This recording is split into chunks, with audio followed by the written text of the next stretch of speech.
احمدہ ونصلی علی رسولہ الکریم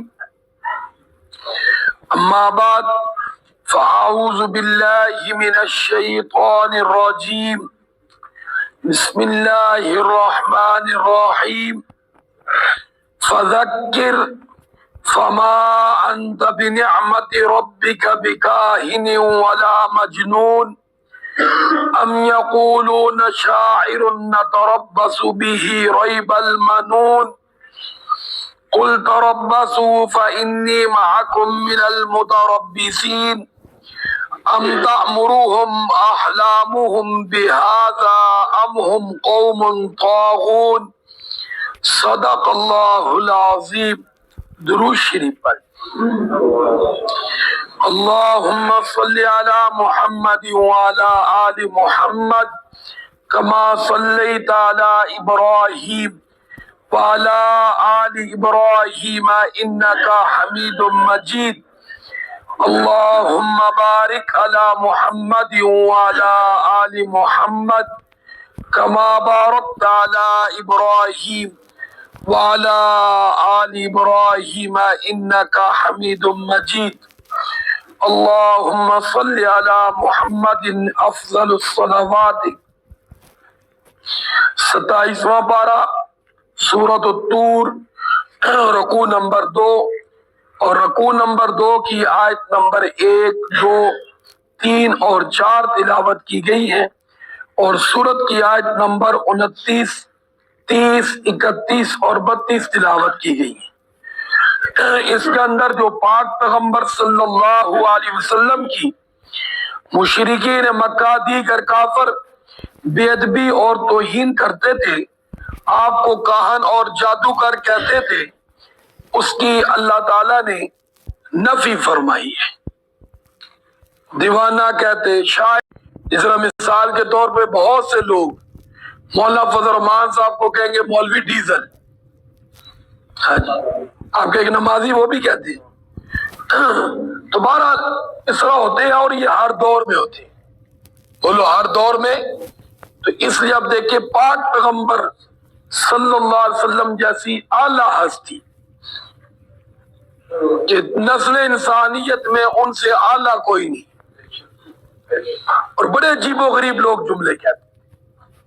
تو اللہ رب العزت، ظاہری بات، اس سے پھر دل دکھتا ہے، تو جیسے انسان کہتے ہیں نا چھوڑو یار ان کو، تو اللہ فرماتے نہیں ان کو چھوڑو نہیں، ان کو چھوڑو، فذکر، آپ ان کو نصیحت کرتے رہیں۔ ورنہ انسان ہے نا جی، وہ جب کوئی ایسے لوگوں سے واسطہ پڑے کہتے چھوڑو یار ان کو بات ہی نہیں کہتے، ہم ان کا بھلا سوچتے ہیں اور یہ الٹا بے ادبی کرتے ہیں۔ تو ظاہری بات ہے پاک پیغمبر صلی اللہ علیہ وسلم کا بھی دل دکھا، تو اللہ تعالیٰ نے فرمایا نہیں، آپ نصیحت کرتے رہے، فما انت بنعمتی ربک، کہ بے شک آپ کا جو رب ہے نا، وہ اس بات کی اپنے فضل سے نفی کر رہا ہے کہ بکاہن ولا مجنون، آپ کاہن بھی نہیں ہے، آپ دیوانے بھی نہیں۔ کون کہہ رہا ہے؟ اللہ تعالیٰ۔ اللہ رب العزت فرماتے ہیں کہ آپ اللہ کے فضل سے کاہن بھی نہیں اور دیوانے بھی نہیں۔ تو جب اللہ فرما رہے نہیں ہے تو ان کے کہنے سے کچھ بھی نہیں ہوتا۔ حضرت امام زین العابدین رحمت اللہ علیہ، ان کو کسی آدمی نے نا برا بھلا کہا، یعنی گالی دی، بے ادبی کی، تو یہ جو بڑے لوگ ہوتے ہیں نا ماشاءاللہ ان کا دل بھی بڑا ہوتا ہے، تحمل بھی بڑا ہوتا ہے۔ حضرت نے بڑی پیاری بات فرمائی، فرمایا کہ جو کچھ تو مجھے کہہ رہا ہے، اگر تو قیامت والے دن میری نیکیوں کا پلڑا بھاری ہوا، میرا فیصلہ خیر ہو گیا، جنت کا ہو گیا، تو تیرے کہنے کی مجھے کوئی پرواہ نہیں، تیرا منہ ہے بولتا رہے۔ اور اگر خدا نہ خواستہ معاملہ الٹ ہو گیا تو پھر تو جو کچھ کہہ رہا ہے اس سے بھی زیادہ کہہ دے۔ تو اس لیے بہرحال اصل معاملہ تو اللہ کے ساتھ ہے۔ کس کے ساتھ ہے بولو بھائی؟ اس لیے آپ نے دیکھا ہوگا کہ یہ لوگ اپنے کام میں لگے ہوئے ہیں، کام میں لگے ہوئے. ایک مولانا صاحب اظہار فرما رہے تھے کہ تبلیغ کرنا بھی آسان، تدریس بھی آسان، امامت بھی آسان، سب کچھ آسان، لیکن وہ فرماتے آج کے دور میں سیاست کے میدان میں پھر دین کے اعتبار سے سیاست کرنا بہت مشکل ہے. لوگ ڈائریکٹ گالی دیتے. یہ کہہ رہے تھے ایک وزیر اطلاعات کشمیر کے، جی ہاں، وہ کہہ رہے مولانا صاحب کی عظمت کو سلام ہے کہ جو اتنے ایسے لوگوں کے درمیان رہ رہے ہیں، اپنی داڑھی پگڑی اپنی دینداری کو برقرار رکھا ہوا ہے. میں اور آپ کیا جانے کہ وہاں کیا کیا معاملات ہوتے ہیں. جی ہاں، تو بہرحال کیسے کیسے لوگ ہوتے، کیسے کیسے داخل ہوتے، جملے کسرہ کیا ہو جاتے ہیں، شروع ہو جاتے ہیں کہ کسی طرح یہ غصے میں آئیں، یہ بھی کوئی گالی گلوچ کریں، پھر الٹا کہیں یہ دیکھو ہم تو جیسے کیسے مولوی بھی گالی دے رہا ہے. آپ جانتے پھر ساتھ دوسرا بھی نقشہ انہوں نے کیا چلا. لیکن کتنا تحمل مزاج شخص ہے، اللہ تعالیٰ ان کی اور عزت کو بلند فرمائے. مولانا تقی عثمانی صاحب کوئی دیکھ لو تو کیسی کیسی باتیں کر جاتی. تو بہرحال اور دیوانے بھی نہیں. دیوانہ کہتے ہیں کہ جس کی عقل پورا کام نہ کرے.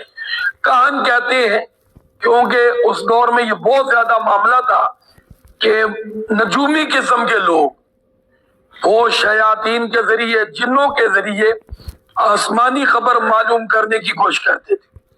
خود تو انسان کی اتنی دسترس نہیں ہے، اس لیے یہ موکلات کا جو معاملہ ہوتا ہے، یہ جو عام لوگ باتیں کرتے ہیں، تو یہ کاہن لوگ آسمان کی کوئی بات اگر فرشتوں کو اللہ حکم ارشاد فرماتے اور جن اور شیاطین کے کان میں پڑ جائے اور وہ آ کر ان کو بتائے اور 7-10 ملا کر پھر یہ پیشن گوئیاں کرتے تھے. اگر تو کوئی آدمی ان کی بات کو سچا مانے تو وہ اسلام سے نکل جاتا ہے، یاد رکھنا. لیکن اگر ان کے پاس آئے جائے تو وہ حرام کا ارتکاب کر رہا ہے. اس لیے فرمایا جو ان کے پاس جائے گا اس کی نماز 40 دن قبول. اس لیے یاد رکھ، حضرت ابراہیم علیہ السلام کے دور میں کہانت عام تھی، علم نجوم. اس لیے تو آپ نے پڑھا سنا کہ سورج کو مخاطب کر کے فرمایا کہ جو چھپ جائے وہ الہ نہیں، چاند کو، ستاروں کو. اور حضرت موسیٰ علیہ السلام کے دور میں سحر، جادو. آج کے دور میں جس طرح آپ ڈاکٹر، انجینئر، یہ شعبے ہیں نا جی، یعنی عروج پر ہیں، تو اس دور میں یہ شعبے عروج پر تھے، کہانت ہے جی. تو بہرحال اللہ رب العزت فرماتے ہیں ام یقولون شاعر نتربص به ریب المنون. ایک بات وہ یہ بھی کہتے تھے کہ آپ صلی اللہ علیہ وسلم شاعر ہیں. حالانکہ شعر و شاعری بھی یاد رکھنا نبی کی شان کے لائق نہیں، کیونکہ شاعر لوگ بھی عموماً جھوٹ بولتے ہیں. جس طرح عرب کے اندر یہ مشہور تھا، اگر کسی کی شادی نہیں ہو رہی ہوتی، اس کے اندر کوئی کمزوری ہوتی، رنگ قد، کوئی بھی مسئلہ، تو لوگ پریشان ہوتے تو وہ کسی شاعر کی خدمات حاصل کرتے. جس طرح آج کے دور میں درباروں پہ لوگ خدمات حاصل کرتے ہیں نا، کہ جب کوئی نیا دربار بنتا ہے تو آپ جانتے ہیں مشہور سے مشہور قوال کی خدمت حاصل کی جاتی ہے. پھر وہ قوالی میں جناب وہ ان کے بڑے بڑے مناقب پیش کرتا اور پھر لوگ کھینچے چلے. جس طرح عموماً ایک مشہور بھی ہے، میرا پیر بڑا سونا.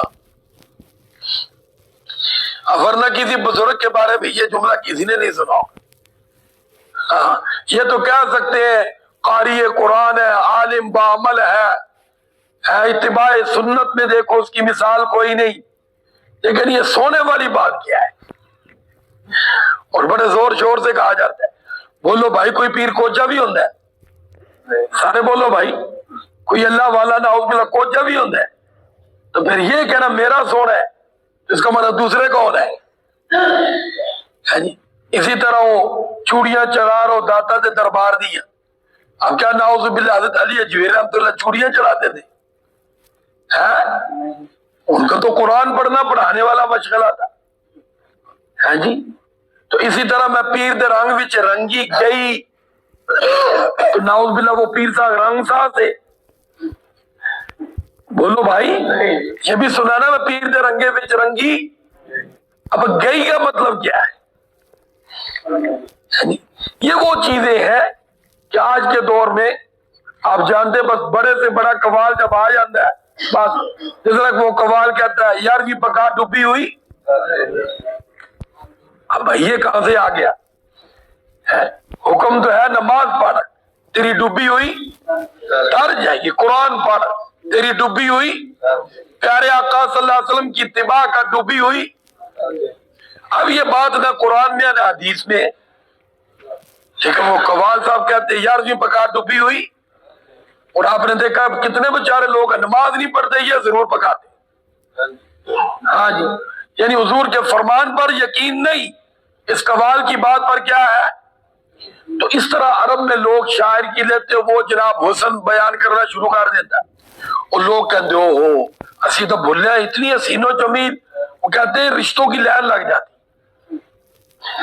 جس طرح آج کل لوگ نے دودھ بیچ رہے ڈھول بجا رہے ہوتے, یہ مختلف انداز. تو یہ یاد رکھنا یہ کاہن لوگ نجومی لوگ اب یہ آج کے دور میں بھی, لیکن ان سے پیارے آقا صلی اللہ علیہ وسلم فرمایا دور رہنا. تو شاعر لوگ جو ہوتے ہیں وہ بھی شعر و شاعری میں بعض دفعہ زمین و آسمان کے ویسی کلاتے میں رہتے ہیں, حقیقت وہ نہیں ہوتی جو بول رہے ہوتے. تو اس لیے نفی کی گئی ہے سورۃ الشعراء میں بھی کہ پیارے آقا صلی اللہ علیہ وسلم شاعر ہے نہیں. تو یہاں فرمایا گیا کہ یہ لوگ کہتے ہیں کہ حضور شاعر ہے اور نتربص بہ ریب المنون, آپ ان کے بارے میں انتظار کرو زمانے کی گردش کا. یعنی جس طرح لوگ آتے ہیں شعر و شاعری میں ایک نام بنا کے چلے آتے ہیں, کچھ عرصے بعد جہاں وہ گئے ان کا نام و نشان بھی گیا, ان کی شاعری بھی گئی. تو اب یہ اپنے آپ کو وہ جھوٹی تسلی دیتے تھے مشرکین مکہ وغیرہ کہ حضور صلی اللہ علیہ وسلم جب تک زندہ ہے ان کا نام ان کا کام ہے, جب یہ دنیا سے چلے جائیں گے تو نعوذ باللہ ان کا نام لینے والا کوئی نہیں رہے گا, کوئی نہیں رہے گا. ابھی اپنے آپ کو وہ جھوٹی تسلی دیتے تھے. تو اللہ رب العزت نے اس کے جواب میں فرمایا قل اے محمد صلی اللہ علیہ وسلم آپ ان کو فرما دیجئے کہ تربصوا بے شک آپ انتظار کرو, لیکن فإنی معکم میں بھی تمہارے ساتھ انتظار کر رہا ہوں من المتربصین کہ کس کا نام و نشان مٹتا ہے. تو بتاؤ ان کا مٹا یا آپ صلی اللہ علیہ وسلم کا؟ سارے بولو. اور آپ صلی اللہ علیہ وسلم کا تو الحمدللہ ثم الحمدللہ, اس وقت لاکھوں میں ماننے والے تھے, آپ تو اربوں میں ہیں. آج کے دور میں بولو اس دور میں کتنے تھے؟ لاکھوں میں, 1.25 لاکھ. ساری دنیا کا اگر ملا لو گے تو 2 بن جائیں گے. بھائی صحابہ کرام کی تعداد اتنی آتی ہے نا, 1.25 لاکھ, 1,24,000 یا 48,000, چلو اس سے بھی زیادہ 2 لاکھ تک چلے جائیں. لیکن آج کتنے ہیں مسلمان؟ پھر الحمدللہ تو نام اور روشن ہو گیا. اور کیا ہو گیا بولو بھائی؟ روشن ہو گیا. کس کا؟ پاک پیغمبر صلی اللہ علیہ وسلم. اور جو حضور آقا صلی اللہ علیہ وسلم کے جانے کے بعد مٹنے کا انتظار کر رہے تھے وہ خود بھی مٹ گئے, ان کا نام و نشان ہی کوئی. وہ 2-4 کا ہم بطور عبرت نام لیتے, ورنہ ہمیں ان کی تفصیل کا پتہ ہی نہیں. تو اللہ فرماتے ام تأمرهم احلامهم بهذا, کیا یہ جو ایسی باتیں بہکی بہکی مشرک وغیرہ کرتے ہیں یہ مشرکین کی عقل ان کو کہتی ہے؟ یعنی عقل سے کام نہیں لیتے کہ شاعر لوگ, کہان, یہ دیوانے, یہ تو لوگوں سے پیسے بٹورتے, کون فری میں کام کرتا ہے؟ لیکن پیارے آقا صلی اللہ علیہ وسلم اور پہلے سارے نبی یہ کہا کرتے تھے ما اسألکم علیہ، میں تم سے کسی معاملے میں اجرت نہیں لیتا، ان اجری الا علی اللہ، ہمارا اجر کس کے ذمہ ہے؟ ہر نبی نے یہی دعوت کہ میں کوئی معاوضہ نہیں لیتا، کوئی پیسہ نہیں لیتا، کوئی تنخواہ نہیں لیتا، میں اس کام پر اللہ تعالیٰ کی جو ذمہ داری مجھے دی گئی وہ ادا کرتا ہوں، اور میرے معاملات اللہ کے سپرد ہیں۔ پھر تم کیسے یہ بات کہتے ہو؟ تو اللہ فرماتے کیا ان میں عقل نہیں ہے؟ فرمایا ام ہم قوم طاغون، یا عقل تو ہے لیکن یہ سرکش بنے ہوئے۔ اور حقیقت بات یہی تھی، وہ جانتے تھے پیارے آقا صلی اللہ علیہ وسلم اللہ کے نبی رسول ہے، پیغمبر ہے، سچے ہیں، لیکن اندر کا بغض و عداوت وہ ان کو بھارتا تھا بے ادبی پر۔ جیسے عرض کرتا رہتا ہوں، ابو جہل سے ایک نوجوان نے ایک موقع پہ پوچھا تھا، چاچا صحیح صحیح بات بتا، پیارے آقا صلی اللہ علیہ وسلم اللہ کے نبی ہے یا نہیں؟ کہنے لگا ہے۔ اس نے کہا مانتا کیوں نہیں؟ کہنے لگا سرداری چلی جائے، چدراہٹ چلی جائے۔ بے وقوف تھا نا، ورنہ غلاموں نے مانا وہ سردار بن گئے۔ ابو حضرت بلال کیا تھے؟ سارے بولو کیا بن گئے؟